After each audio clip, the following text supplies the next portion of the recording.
mahalla ko'mga, damko'mga, uni yordamchisiga, ishxona boshlig'iga, uni yordamchisiga, buxgalterga, hokimga, hokim yordamchisiga, xotin-qizlar qo'mitasiga, bog'cha mudirasiga, uni yordamchisiga, bog'cha tarbiyalovchilariga, ishxonadagi sheriklaringga, bir erkak qiladigan ish chiqib qolsa begona erkakka, senga biror erkak tajovuz qiladigan bo'lsa, qonun himoyachisi bo'lgan boshqa erkakka, amaking o'g'illariga, tog'ing o'g'illariga, ammangga, xolingga, opangga, singlingga, akangga, ukangga, otingga, onangga va hokazo. Bu ro'yxatni yana ancha davom ettirish mumkin.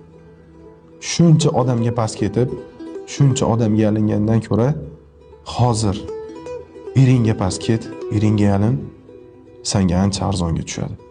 Bir og'iz shirin so'zingga bu ishlarni barchasini o'zi qilib keladi, ishon.